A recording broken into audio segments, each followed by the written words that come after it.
और बात करेंगे खबरों की। चंपई सोरेन सरकार के मंत्रिमंडल विस्तार के बाद बगावत शुरू हो गई है। झारखंड मुक्ति मोर्चा के विधायक वैद्यनाथ राम को अंतिम मौके पर मंत्री पद के लिए शपथ नहीं दिलाने पर भड़क उठे हैं। उन्हें इससे अपना अपमान बताते हुए जेएमएम को 2 दिन का अल्टीमेटम दे दिया है। उन्हें साफ तौर पर कह दिया है कि इस पर विचार किया जाए वरना सख्त फैसला ले सकते हैं। वहीं कांग्रेस में भी बगावत के सुर फूट पड़े हैं। कांग्रेस के 11 विधायकों ने गुस्से का इजहार किया और आला कमान से मिलकर बात करने की बात कही है। वहीं वैद्यनाथ को मंत्री नहीं बनाए जाने पर बीजेपी ने सरकार पर दलित विरोधी होने के आरोप भी लगाए हैं।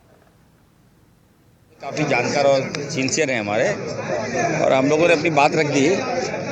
तो उसके बाद ही अब देखिए उन्होंने काफ़ी समय दिया और हम लोगों ने अपनी बातें रख दिया। जो मांगे थी आप लोग को पता है क्या मांगे थी। तो प्रभारी महोदय ने आलाकमान से ही वार्ता किया और हम लोग को दिल्ली बुलाया है। हम लोग दिल्ली जाएंगे, उसके बाद ही आप लोग को ठोस निर्णय बताएंगे क्या। लेकिन ये आप मान सकते हैं कि हम लोग विधानसभा सत्र के बाद हमें लगता है कि जो मंत्री बनेंगे बड़ा दिल दिखाने का काम करेंगे। पारी देखिए बिल्कुल ये बातें सही है। हम लोग साफ हम लोगों ने कह दिया कि जब हम लोग एक कोaliशन गवर्नमेंट हैं तो हमारी बातें माननी चाहिए। अब डीसी एसपी अब सब जो भी पदाधिकारी हैं हम लोग की बातें नहीं सुनेगा, कहेगा कि नहीं हम उनके कहने पे आए हैं, ये तो नहीं चलेगा। जी अभी तो हम लोग इसी में शामिल हुए।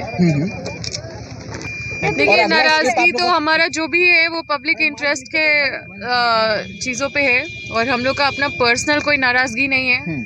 जो भी बातें हैं हम लोग अपने प्रभारी को बोल चुके हैं और उससे रिलेटेड जो हमारी नाराजगी है उससे रिलेटेड हम लोगों को आश्वासन दिया गया है कि इन सब चीज़ों को ठीक किया जाएगा। तभी हम लोग फिर इन सब चीज़ों के साथ फिर बाहर आए। आप लोगों के साथ प्रेस कॉन्फ्रेंस भी हमारे प्रभारी किए और हम लोग अपने जो चीज़ों पे हम लोग खड़े हुए हैं या जो लोगों ने हम पे विश्वास किया है उस पे खड़े उतरने के लिए हम लोग हर हाल में ये कोशिश करेंगे कि जो भी वादा हम लोगों ने लोगों के साथ किया है, अपने जनता के साथ किया है, उसको सुनिश्चित करने के लिए हम लोग को एड़ी चोटी लगाना पड़ेगा तो लगाएंगे। लेकिन हम लोग सारे विधायक उस पे एकजुट रहेंगे। तो मंत्रिमंडल का विस्तार हो गया है चंपई सरकार के और इसको लेकर बगावत भी देखने को मिल रहे हैं। और इसी खबर पर ज्यादा जानकारी के साथ रांची से अजय कुमार पांडे हमारे साथ जुड़ गए हैं। अजय, अभी एक तरफ जहां कैबिनेट का विस्तार हुआ है तो वहीं दूसरी ओर बगावत भी शुरू हो गए हैं। जी बिल्कुल, कैबिनेट का विस्तार तो हो गया है लेकिन दोनों पार्टियों के अंदर बगावत के सुर देखे जा रहे हैं। आपने कल देखा होगा कि जब मंत्रिमंडल का शपथ ग्रहण हो रहा था उस समय कई विधायक जो थे कांग्रेस के वो बगावत पे खड़े थे। वो अपने आप को नजरबंद करके रखे थे और उन्होंने से संपर्क तोड़ रखा था। लेकिन बाद में आनन फानन में इन तमाम चीजों को पटरी पर लाने की कोशिश कवायद शुरू की है। लेकिन इन्हों का लास्ट में कहना है कि हम इन तमाम जो नाराज विधायक हैं वो दिल्ली जाएंगे और दिल्ली में वो अपनी बात को रखेंगे। जी वहीं अगर हम बात करें तो वैद्यनाथ राम वो उनको मंत्री पद के लिए शपथ नहीं दिलाने पर भड़क उठे और उन्होंने इसके लिए पार्टी को अल्टीमेटम भी दिया है। जी बिल्कुल, आप ये सही है। वैद्यनाथ जी का ये बात मंत्रिमंडल में शामिल होने के बाद आई थी और उनको राजभवन से न्योता भी मिला था इसके लेकर के। लेकिन इन वक्त में क्या क्या कंडीशन में यहाँ किस कारण नहीं हो पाया ये बात अभी तक खुल कर के पार्टी के सामने नहीं आई कि किस कारण है। लेकिन उन्होंने अपनी पार्टी पर वैद्यनाथ जी अपने पार्टी पर वो सवाल खड़ा किया है कि अगर आपने निमंत्रण दिया था मंत्री पद में, मेरी लिस्ट में शामिल नाम था, तो वैसी स्थिति में आनंद में कौन ऐसी परिस्थिति हुई कि मुझे नाम काट दिया गया। ये कई सवाल खड़ा करें। उन्होंने ये भी कहा है कि अब पार्टी 2 दिन के अंदर मुझे इसकी बात के जवाब दे, नहीं तो हम कोई भी नई फैसला लेने को तैयार हैं। अब ये देखना पड़ेगा कि अब झारखंड में जो दोनों पार्टियों में जो तकरार है, तनातनी वाली स्थिति है, वो दोनों को किस तरीके से लिपटती है। चूंकि अब लोकसभा चुनाव झारखंड में होने हैं तो वैसे में पार्टी बिखरने को तो की स्थिति में दोनों पार्टियां नहीं चाहेगी कि अपने विधायक जो हैं वो बिखर करके किसी अन्य जगह हो। हालांकि सरकार में कोई भी सेहत में कोई भी फर्क नहीं पड़ने वाला, चूंकि उन्होंने हाल में ही बहुमत सदन में पेश किया है।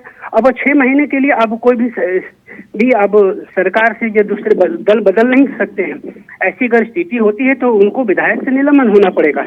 लेकिन अब लोकसभा चुनाव है तो दोनों पार्टियां जो हैं उनके साथ गठबंधन जो सरकार है, अब दोनों को विधायकों को मनाना पड़ेगा। ये हर हालत में उनको ये चिंतन करना पड़ेगी।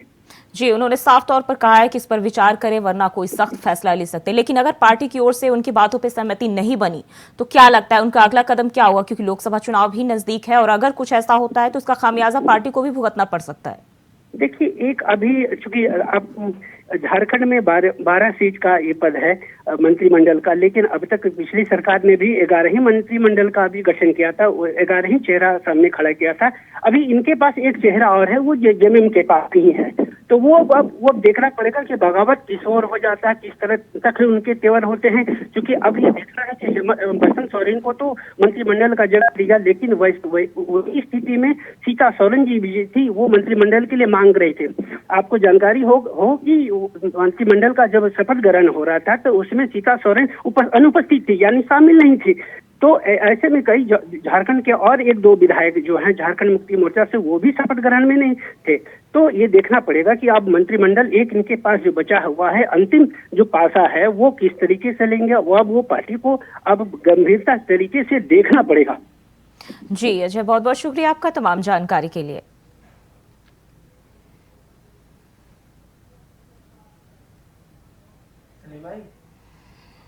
और वहीं आज उत्तर प्रदेश पुलिस आरक्षी भर्ती परीक्षा हुई जो 2 पालियों में आयोजित की गई थी। पहली पाली की परीक्षा संपन्न हो चुकी है। हम आपको कुछ जिलों की तस्वीरें यहां दिखाने जा रहे हैं जहां परीक्षा के लिए अभ्यर्थी पहुंचे थे। पहली तस्वीर महाराजगंज से, दूसरी तस्वीर देवरिया की है, तीसरी तस्वीर हमीरपुर और चौथी तस्वीर संभल। 5वीं तस्वीर की बात कर ले तो कासगंज और 6ठी तस्वीर जालौन, इसके साथ 7वीं तस्वीर ग्रेटर नोएडा और 8वीं तस्वीर जो है मिर्जापुर की है जहां परीक्षा का आयोजन किया गया था और इस दौरान सुरक्षा के पुख्ता इंतजाम भी देखने को मिले। तो ये 8 तस्वीरें हम आपको आपकी टीवी स्क्रीन पर दिखा रहे हैं जो अलग अलग जगहों से हैं, जहां आप देख सकते हैं कि इस दौरान जो है तमाम पुख्ता के कड़े इंतजाम भी किए गए हैं।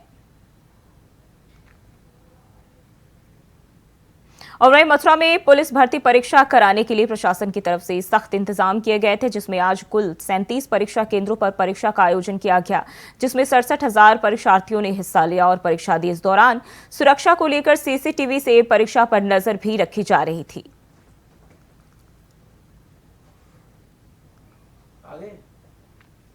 बढ़ते आगे, बिजनौर में भी पुलिस आरक्षी भर्ती परीक्षा को लेकर भी सुरक्षा के पुख्ता इंतजाम किए गए थे। जिले में 32 केंद्रों पर पुलिस आरक्षी भर्ती परीक्षा आयोजित की गई थी। वहीं परीक्षा को लेकर सुरक्षा के पुख्ता इंतजाम देखने को मिले।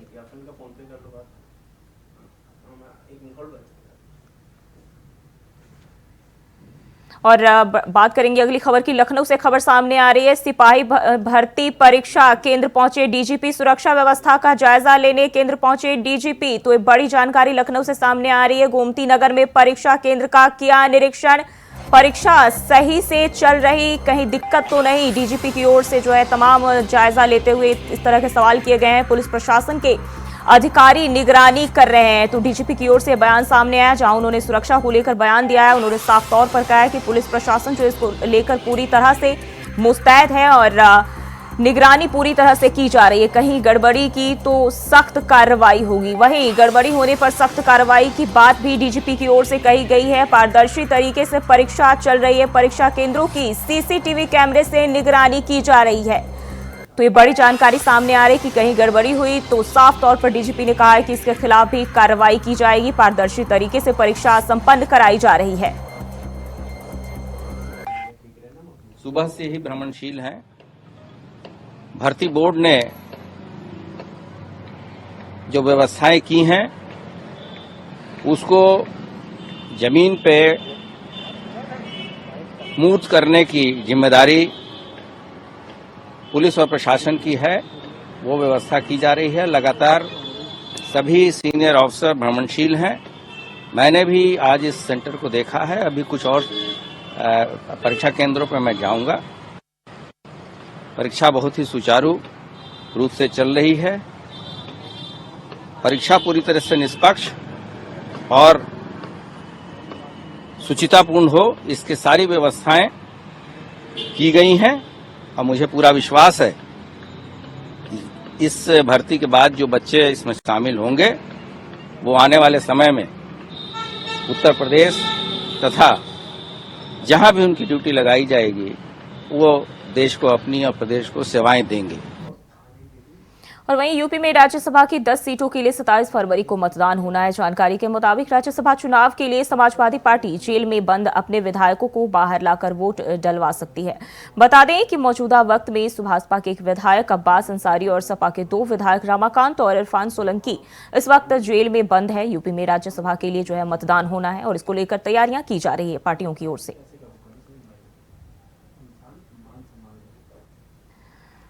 तो 27 फरवरी को जो है राज्यसभा के लिए वोटिंग होना है और यूपी में राज्यसभा के लिए मतदान होगा। राज्यसभा की 10 सीटों पर मतदान होना है और इसको लेकर जो है तैयारियां की जा रही है। वहीं बता दें कि सपा के 2 विधायक रमाकांत और इरफान सोलंकी इस वक्त जेल में बंद है और सुभाषपा के एक विधायक अब्बास अंसारी जो है फिलहाल जेल में है।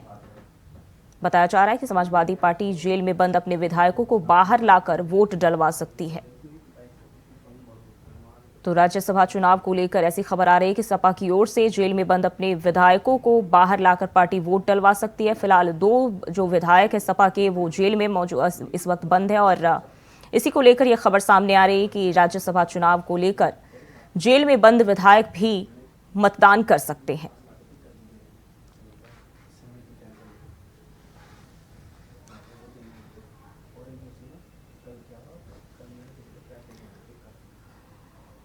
तो सपा जेल में बंद एमएलए से भी वोट डलवा सकती है और जेल से बाहर लाकर मतदान करा सकती है। बात करें तो सपा के 2 और सुभाषपा के 1 विधायक फिलहाल जेल में बंद है।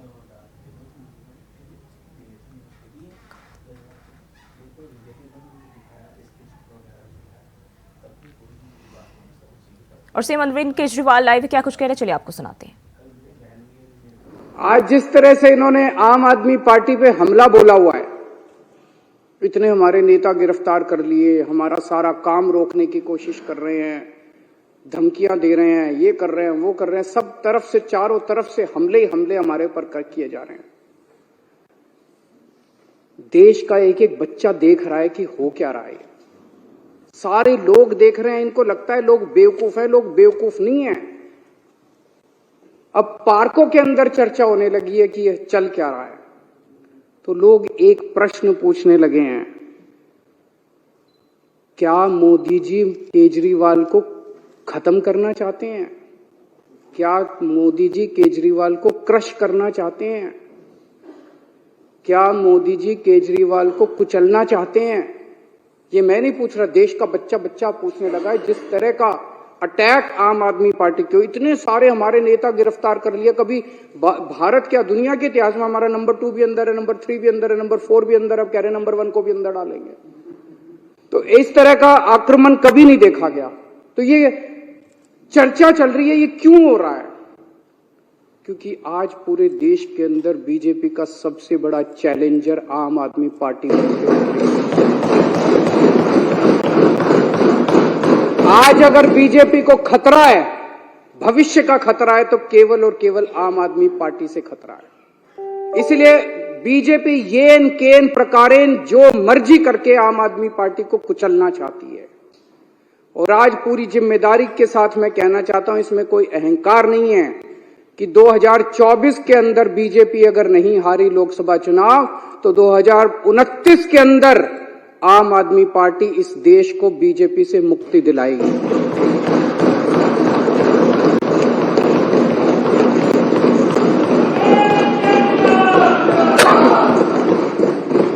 अध्यक्ष महोदय, ये कोई छोटी बात नहीं है। एक छोटी सी पार्टी, 12 साल का बच्चा है, 12 साल पहले ये पार्टी बनी थी। एक 12 साल का छोटा सा बच्चा है ये पार्टी। इस 12 साल के बच्चे ने इतने बड़े बड़े पार्टियों को चने चबा दिए। इस देश के अंदर 1350 पार्टियां रजिस्टर्ड हैं, 1350। उन्हीं में से एक पार्टी आम आदमी पार्टी थी। जब हमारी पार्टी 26 नवंबर 2012 को रजिस्टर की गई थी, रजिस्ट्रेशन के लिए अप्लाई किया था हम लोगों ने।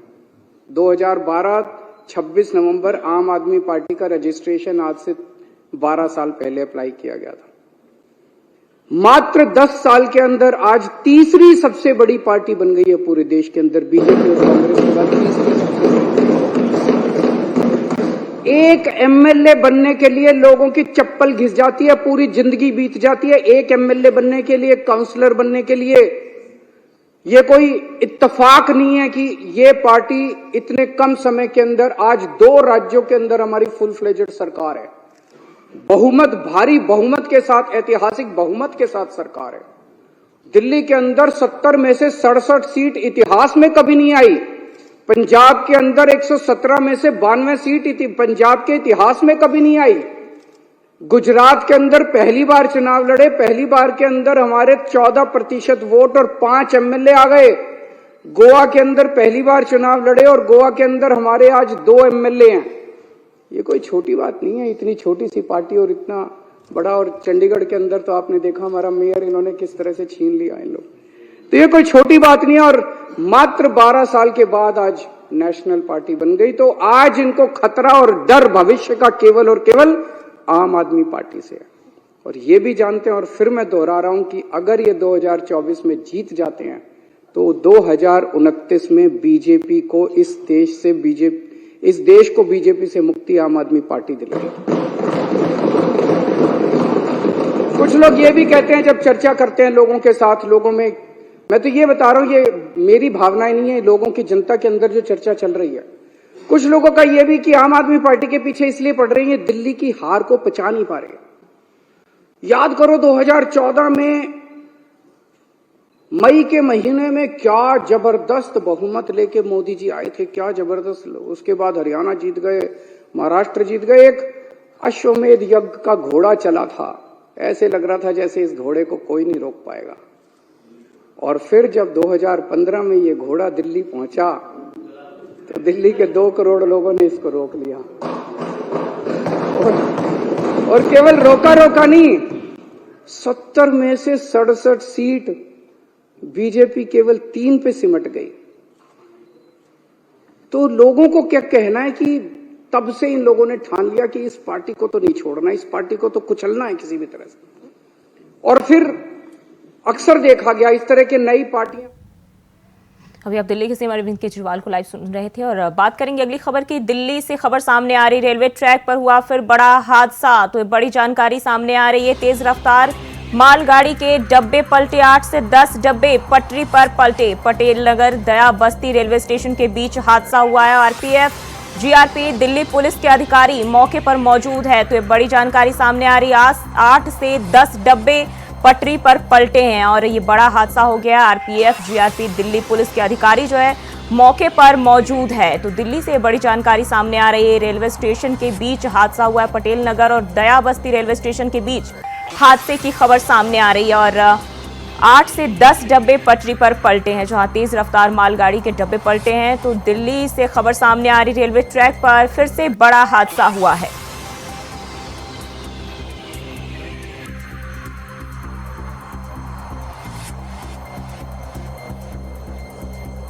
तो रेलवे ट्रैक पर फिर से बड़ा हादसा हुआ है। तेज रफ्तार मालगाड़ी के डब्बे पलटे, जहां 8 से 10 डब्बे जो है पटरी से उतरे और इस दौरान जो है हादसा हुआ है। पटेल नगर दया बस्ती रेलवे स्टेशन के बीच ये हादसा हुआ है।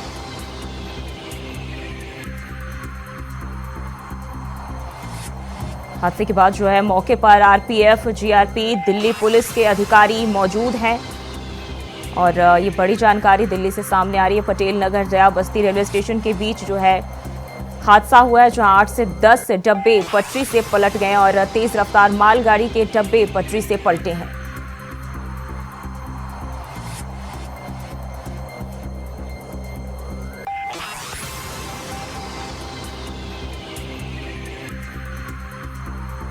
मालगाड़ी के 8 से 10 डब्बे जो है पटरी से पलटे और रेलवे ट्रैक पर एक बार फिर से जो है बड़ा हादसा हुआ है। पटेल नगर दया बस्ती रेलवे स्टेशन के बीच यह हादसा हुआ है, जब मालगाड़ी के 8 से 10 डब्बे पटरी से पलट गए। वहीं इस वक्त जो है आरपीएफ, जीआरपी और दिल्ली पुलिस के तमाम अधिकारी जो है वहां मौजूद हैं।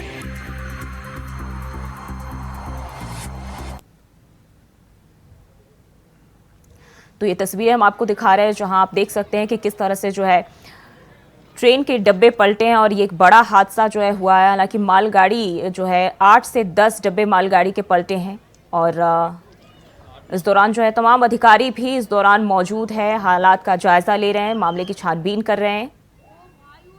और रेलवे ट्रैक पर एक बार फिर से ये बड़ा हादसा होता हुआ दिखाई दे रहा है, जहां तेज रफ्तार मालगाड़ी के डब्बे पलट गए और 8 से 10 डब्बे पटरी से उतर गए।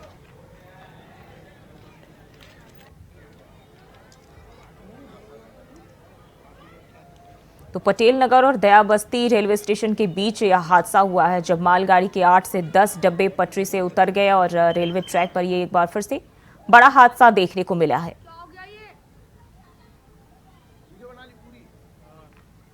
और इसी खबर पर ज्यादा जानकारी के साथ मोहम्मद आसिफ हमारे साथ जुड़ गए हैं। आसिफ, एक बार फिर से जो है बड़ा हादसा हुआ है, 8 से 10 डब्बे जो है रेलगाड़ी की पटरी से उतर गए। देखिए, आपको बता दें ये घटना आज सुबह लगभग 12 बजे की है, जहां पर आज तेज रफ्तार जो मालगाड़ी है वो किशनगंज से पटेल नगर होते हुए दयाबस्ती की तरफ को जा रहे थे। जब अचानक मोड़ पे आते हुए ये बहुत तेज हादसा हुआ और लगभग मालगाड़ी के लगभग 8 से 10 डब्बे जो हैं वो धड़धड़ाते हुए पटरी से नीचे गिर गए, जिसमें लगभग अभी जो बताया जा रहा है उसके नीचे कई सारे लोग और बच्चे के दबाए होने की भी आशंका जताई जा रही है। फिलहाल फौरी तौर पे जो है दिल्ली पुलिस के आला अधिकारी, सीआरपीएफ, आरपीएफ और जो है फायर ब्रिगेड के जवान यहाँ पर मौजूद हैं और फिलहाल रेस्क्यू ऑपरेशन चल रहा है। जी, क्या वजह रही जो ये हादसा हुआ, क्या इसको लेकर कोई जानकारी सामने आई है? देखिए, आपको बता दें कि अभी जो हादसा है अभी प्राथमिकता जो है फिलहाल रेस्क्यू ऑपरेशन किया हुआ है, क्योंकि जो जब यहाँ से रेलगाड़ी गुजर रही थी तो उसके दोनों साइड जो है काफी सारे लोग मौजूद होते हैं रेलवे लाइन पार करने के लिए। ऐसे में जो है यहाँ पे क्योंकि झुग्गी का जो है काफी सारा एरिया है, तो ऐसे में जो है जो रेस्क्यू ऑपरेशन है उसको करने में काफी सारा दिक्कत आएंगी। फिलहाल जो दिल्ली पुलिस के अधिकारी हैं और रेलवे के जो आला अधिकारी हैं वो लगातार यहाँ पर पहुंच रहे हैं और उसके बाद जो है और जो रेस्क्यू ऑपरेशन है उसको अंजाम दिया जा रहा है। घटना का ये फिलहाल ये घटना किस वजह से हुई उसके बारे में अभी साफ तौर पे कुछ भी कहा नहीं जा सकता, क्योंकि जांच के बाद ही कुछ साफ तौर पर हो जा पाएगा कि ये हादसा किस वजह से हुआ है। जी, क्या कोई इसमें जनहानि भी जो है हुई है? जी हाँ, बताया जा रहा है कि फिलहाल एक रफीक नाम का आदमी जो है उसको बताया जा रहा है कि उसकी मौत हो चुकी है, लेकिन उसके अलावा भी अभी जो संभावना जताई जा रही है कई सारे आदमी और बच्चे इसके नीचे दबे होने की संभावना है, लेकिन अभी अधिकारी के तौर पर इसकी कोई भी पुष्टि नहीं हो पाई है। जी आसिफ, बहुत बहुत शुक्रिया आपका तमाम जानकारी के लिए। और फिलहाल के लिए बुलेटिन बस इतना ही। खबरों के लिए बने रहे इंडिया वॉइस के साथ।